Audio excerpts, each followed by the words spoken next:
Come la gente. Va ora in onda Umanitaria Padana Onlus. Buongiorno, buongiorno a tutti gli ascoltatori da questa meravigliosa Radio Libertà. Non smetterò mai di apprezzare e di far sapere come questa radio, senza censure, è un esempio, è una fiaccola che mantiene viva questa richiesta di libertà e questa richiesta di informazione. Umanitaria Padana è un'associazione di volontari che svolge un'opera sulle persone che hanno delle gravi difficoltà, soprattutto con persone all'estero, soprattutto con vittime di soprusi e vittime di abbandoni. Svolge azioni in Pakistan, nella ex Jugoslavia, nelle zone che sono state di guerra, quindi ha una lunga esperienza da Nassiriya in poi. E una delle ultime, un intervento su delle persone in Pakistan, vengono regalate delle cose che servono per potersi sostenere, per esempio una capra, oppure si mantengono delle ragazze cristiane a studiare. 3 settimane fa abbiamo avuto un importante esponente, un professore che ci ha raccontato delle angherie, delle violenze che subiscono i cristiani. Oggi vogliamo parlare invece di una forma di dipendenza. Molto spesso abbiamo parlato di dipendenze, molto spesso abbiamo parlato di droghe, ma le dipendenze non sono solo dalle droghe classiche, ma possono essere anche, per esempio, dai device, dall'esposizione ad internet, dall'esposizione al gaming. Il meccanismo è più o meno lo stesso. Oggi parliamo di una dipendenza e di un fenomeno di cronaca. Tutti abbiamo sentito del parental control, cioè della possibilità da parte dei genitori di poter controllare, di poter vedere l'accesso dei figli ai vari siti. Tenete presente che ci sono degli orchi in giro che tramite giochi o tramite altri arrivano in contatto con i propri figli, quindi è necessario che i genitori svolgano un'operazione di controllo. Il parental control è appunto questa possibilità di mettere di limitare l'accesso a determinati siti. Ne parliamo oggi con 2 psicologhe esperte, la dottoressa Guadagnini, che saluto, che è in linea, e la dottoressa Gandolfi, 2 esperte soprattutto nel tema. Vorrei cominciare dalla dottoressa Guadagnini. Cosa ci dici su queste nuove dipendenze e sulla tua esperienza, che so essere molto importante, su come accedono a dei contenuti e come tirano nelle trappole i nostri bambini anche? Allora vi parlerei di quello che è il fenomeno del deep nude, dei deepfake, su cui è anche recente una legge che vieta e che dà l'etichetta di reato a questi comportamenti in rete. E praticamente sono foto dove l'intelligenza artificiale, che possiamo dire è la nuova frontiera anche di pedofilia e pedopornografia, spoglia le foto dei bambini. E negli ultimi 6 mesi ci sono delle ricerche per cui su piattaforme molto sicure, purtroppo, come Signal, ci sono gruppi segnalati dove l'adescamento avviene tramite i chatbot, perché questa AI generativa praticamente... Spiegaci, perché siamo in tanti. Allora, l'intelligenza artificiale prende delle foto già esistenti, diffuse in rete, anche dai genitori a volte. È per quello che c'è il fenomeno dello sharenting, che è anche diventato reato, che è quando i genitori postano le foto dei loro figli piccoli, anche in situazioni normalissime. Però ci sono questi pedofili che con l'utilizzo dell'intelligenza artificiale prendono queste foto e l'obiettivo non è solo avere il contatto intimo, ma prendono le foto e spogliano i bambini. per cui poi li ripostano su altre piattaforme come nudi. Per cui spogliano bambini e alcuni bambini cadono in queste reti perché i chatbot letteralmente li adescano all'interno dei social, ma anche all'interno di alcuni videogiochi. E si parla di quasi 3.000 bambini caduti in questa rete negli ultimi 6 mesi del 2025. Per cui è drammatica la situazione. Se un genitore non è a conoscenza di queste cose, dell'intelligenza artificiale, non può neanche proteggere i suoi bambini. Diana, scusami, in Italia 3.000? Sì, 2.967 nei primi 6 mesi del 2025. Questi sono dati della Polizia Postale in collaborazione con l'UNICEF e l'associazione Meter. Per cui è abbastanza drammatica. I fenomeni di dipendenza, Stella, fenomeni di dipendenza da pornografia. Ce ne puoi accennare? Esiste, non esiste? È pericoloso, non è pericoloso? È per i bambini, per gli adolescenti? Perché c'è un grande dibattito su questo. Un conto è la visione, un conto è la dipendenza. Puoi aiutarci a fare una distinzione tra questi due fenomeni? Ma stai parlando con la dottoressa Gandolfi? Con la dottoressa Gandolfi, se c'è, se è collegata. Buongiorno, scusate, forse la linea era un po' disturbata, pensavo stesse ancora parlando con la dottoressa Guadagnini, mi perdoni. Purtroppo sì, può essere classificata come una dipendenza, a mio avviso, nonostante non sia ancora riconosciuta nei manuali diagnostici come magari invece lo è la dipendenza da videogiochi, quindi il gaming disorder.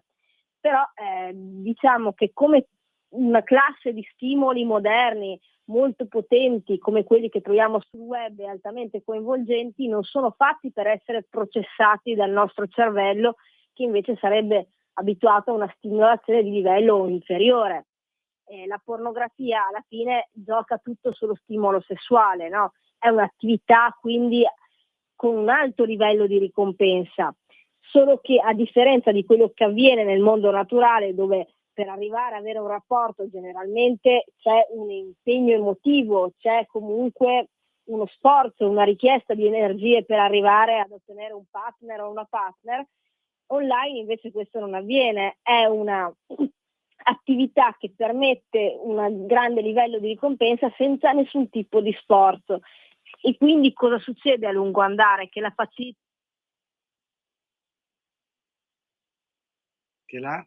che abbiamo perso. Giuliana, parlaci un po' di più di questa rete e di come arriva ai ragazzini.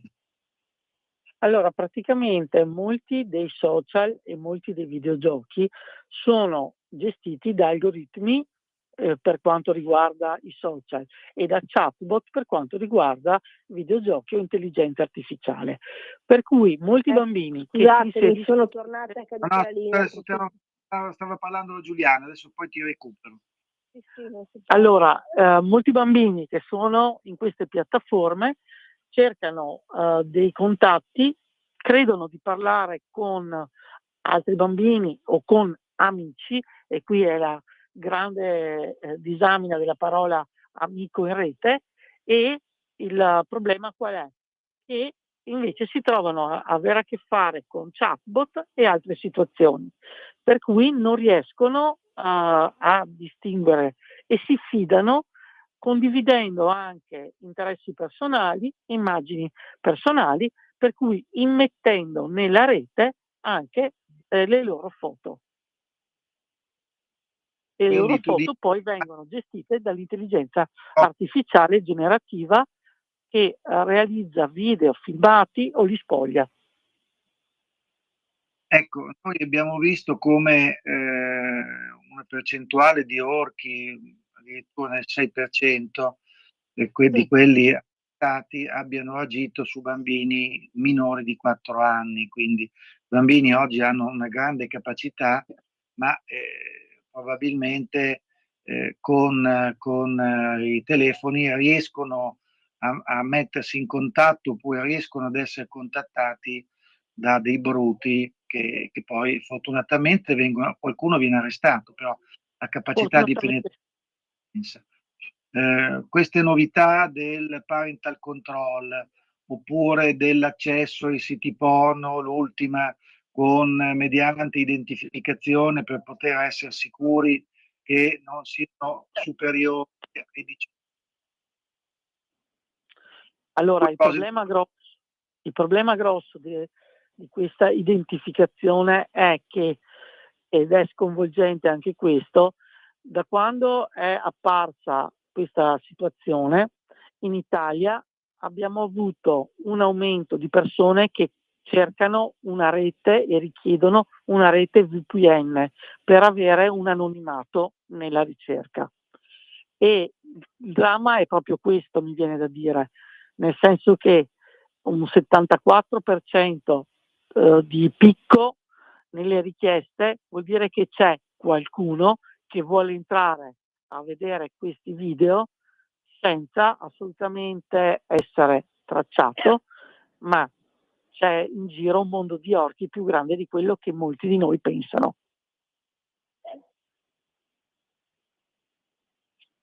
È un giro di decine di miliardi, stiamo Sì. parlando di circa 170 miliardi solamente nel continente, quindi ehm, un giro che supera una decina di finanziarie dello Stato italiano, stiamo parlando dell'Europa, quindi è un giro di soldi incredibili. Stella, cosa ne dici di questa proposta che farà sicuramente discutere, che deve essere ancora messa a tappeto, cioè quella di Allora, dover indicare la maggiore età per chi utilizza siti di tipo pornografico? allora, tecnicamente sarebbe dovuta entrare in vigore il 12 novembre. Nella prassi invece mi pare di vedere che per i siti esteri, quindi la maggior parte di questi che provvedono a questo tipo di servizio, ci sia stata una proroga 2026, quindi vedremo anche lì dove si andrà a parare. La mia opinione, io non sono contraria di base a questo tipo di age verification per discriminare chi sono i minori e chi sono gli adulti che accedono a questi siti, vietando ovviamente ai minori di andare a vedere cose che non dovrebbero vedere anzitempo. Ho visto che soprattutto sui social network è spuntata una polemica accesissima su questa nuova norma, sull'adozione di questo nuovo provvedimento, perché molti dicono che comunque anche per gli adulti che vogliono andare a vedere determinati contenuti c'è un rischio della privacy e soprattutto che questa privacy va a intaccare quelle che sono le fantasie sessuali del popolo italiano. E io ho una mia opinione su questo, che è che non necessariamente sono fantasie precostituite da un individuo quelle che si trovano online, talvolta si possono trovare anche materiali che inducono delle fantasie che magari non c'erano prima. Ci sono diverse ricerche che infatti testimoniano come guardare porno costantemente, proprio come nelle dipendenze più comuni, alzi la tolleranza, quindi gli stimoli che le persone vanno a ricercare diventano sempre più intensi, sempre più particolari, perché voglio ricordare che una delle cose che attira proprio a livello sessuale l'uomo è la varietà, quindi avere la disposizione di tanti tipi di immagini a cui attingere, tanti tipi di donne diverse da guardare, ma anche la violazione dell'aspettativa, quindi tutto quello che va contro quello che noi socialmente ci aspettiamo è una cosa che volenti o nolenti attira l'attenzione e quindi si finisce a usufruire di contenuti che generalmente cos'è che viola le aspettative? La violenza e il sesso estremo, molto spesso la adultificazione di minori, quindi anche ovviamente nel porno mainstream non troviamo veri e propri minori, però possiamo trovare dei ragazze, dei ragazzi con delle caratteristiche quasi prepuberi, vengono scelti dei maggiorenni per modo di dire, ma che hanno un aspetto molto infantile e che vengono ulteriormente infantilizzati tramite tutto l'utilizzo di alcuni oggetti scenici come giocattoli, orsacchiotti, le calecca, le codine, l'apparecchio. E nel cervello umano dopo è difficile operare una discriminante, no? Questo è finto, è fatto in un film e poi c'è la realtà. Quindi gente che si abitua a usufruire di questo tipo di contenuti con un immaginario molto infantile, molto adolescenziale, magari potrebbe cercare di riproporlo anche nella vita reale, trovandosi attratto da persone di minore età o persone o bambini comunque. E quindi internet potrebbe instillare un desiderio che prima non c'era. Alcune ricerche dicono che tanto prima si inizia a usufruire di contenuti per adulti, tanto è più possibile in futuro sviluppare delle vere e proprie parafilie, anche la pedofilia e la bestialità, ad esempio. Allora, chiariamo, c'è chi dice che questo provvedimento, che adesso non è ancora entrato a tappeto, cioè che cosa che adesso già avviene, perché in teoria uno quando accede a un sito pornografico c'è l'autocertificazione e uno dice sì, ho più di 18 anni, però ovviamente nessuno verifica. Adesso ci sarebbe una verifica in che modo? Cioè, io dichiaro di essere maggiorenne, mi faccio identificare non con il sito ma con un server terzo che in qualche terzo in teoria, che potrebbe essere anche ad esempio lo SPID. Non mette la mia identità. Ora sta levando un coro di quelli della privacy.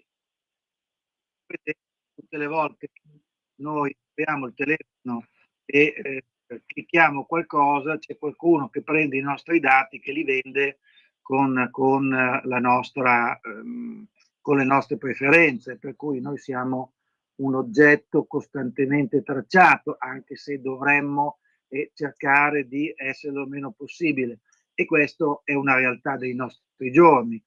Dall'altra parte si dice sì, bene, forse un rischio per la privacy, ammesso e non concesso che ci sia, dall'altra parte però si risparmia a degli adolescenti qualche cosa che non li può aiutare. Ora, io non penso che la fantasia italica nutra dei pericoli imminenti, insomma, in 2000 anni abbiamo sempre dimostrato di sapercela cavare la fantasia, e la fantasia, anche quando non c'era le piattaforme di un certo tipo, con film forse più aulici, da Alvaro Vitali alle varie Sandrelli o compagnia Briscola, si è sempre esercitata nel limite di quello che fa e posso continuare a esercitare.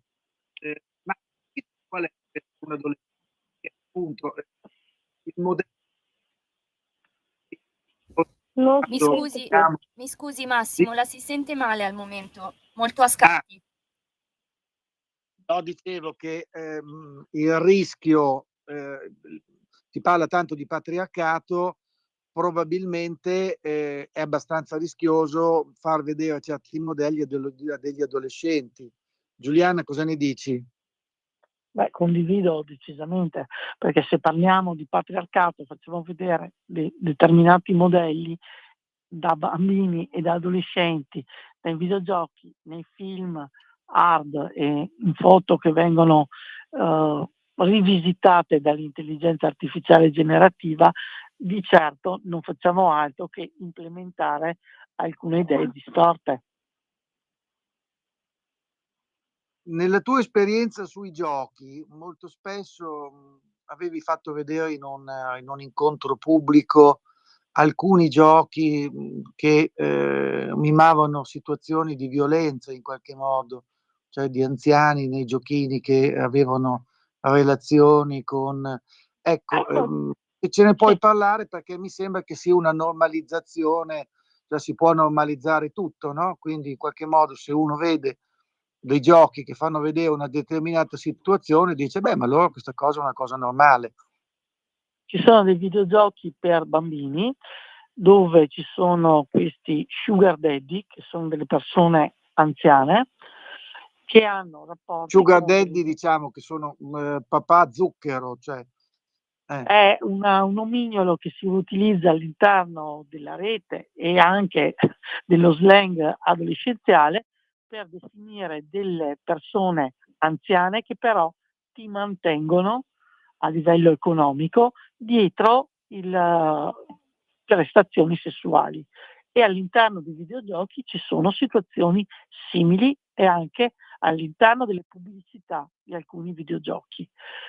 Come ci sono anche delle situazioni dove le donne vengono vissute come oggetti sessuali o cose del genere. Per cui un bambino che gioca o un adolescente che gioca un tot di ore al giorno a questi giochi è come se assuefacesse a queste tipologie di comportamenti e li normalizza, perché non lo vede più così qualcosa da recriminare, visto che è all'interno di un gioco che dovrebbe far divertire. È qua che a me viene di tutto, letteralmente, nel senso che come fa a essere un gioco una cosa del genere innanzitutto, e come fa a essere permesso ai minori di giocare a queste situazioni.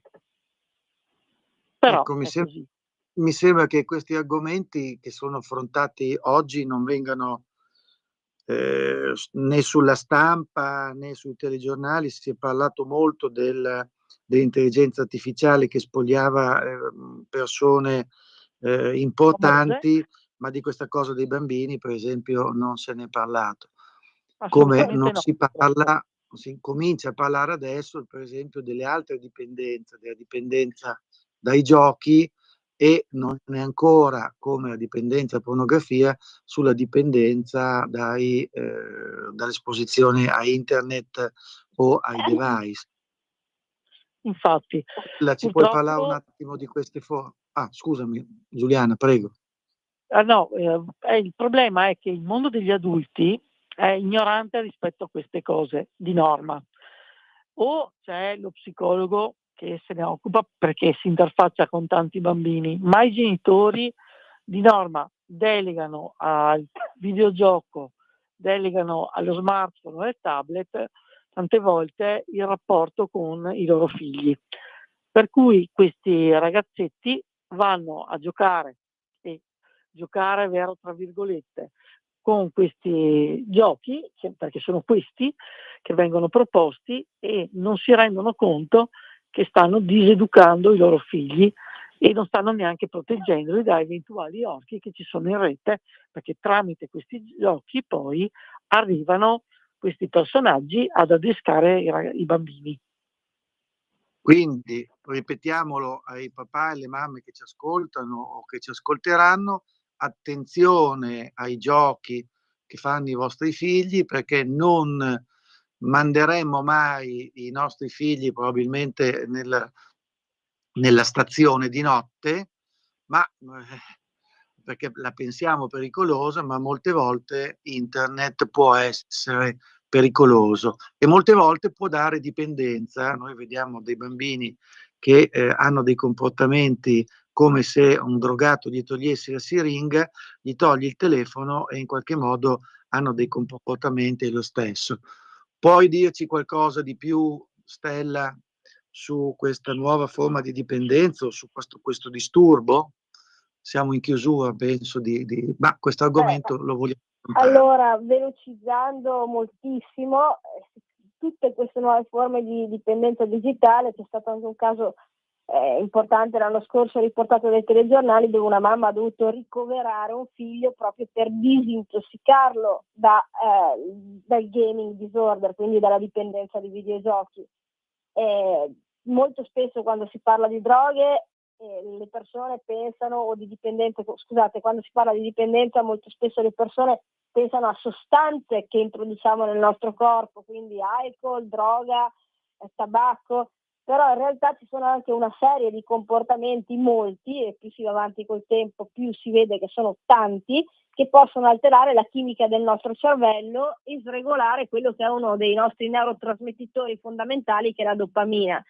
Quindi sappiate che se si mangia cioccolato abbiamo un incremento del 10% di dopamina.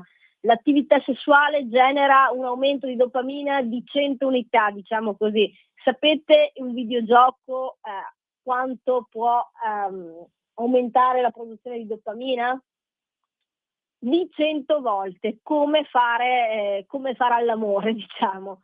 E questi sono studi però fatti negli anni 90, con i videogiochi degli anni 90, come il Tetris o la scimmia che lancia i barili, non mi ricordo il nome. Però capiamo che al giorno d'oggi, con i videogiochi altamente immersivi, con una grafica che ti fa sembrare di essere dentro il videogioco, probabilmente i risultati sarebbero ancora maggiori, quindi un incremento più vicino a quello di una droga sintetica che ha uno stimolo naturale. E quindi attenzione, perché tutto può generare dipendenza, soprattutto molto di quello che si trova sul web e con le nuove disponibili delle nuove tecnologie. Ecco, quindi non vogliamo essere catastrofisti, non vogliamo essere negativi, viviamo in un'epoca in cui la generazione Z, cioè in cui questi strumenti fanno parte della nostra vita, sono strumenti che devono servire a noi e non siamo noi che dobbiamo servire, quindi dobbiamo usarli con consapevolezza, non sempre con leggerezza, stando attenti a quello che facciamo, stando attenti a quello che vedono i nostri figli, e un'attenzione particolare deve esserci da parte degli educatori, deve esserci da parte delle autorità, per esempio l'autorità che è riuscita finalmente a mettere a terra il provvedimento per limitare l'accesso o per limitare l'accesso a determinati siti per i minori, e alla politica. Radio Libertà ci ha dato una opportunità anche oggi. L'Umanitaria Padana, oltre ad occuparsi degli aiuti per le persone in difficoltà e soprattutto per i popoli e per i cristiani in difficoltà, si occupa di una vita libera e si occupa di alcuni valori che vogliamo tenere forti e chiari in questi giorni e in questi anni in cui alcuni valori vengono messi in discussione.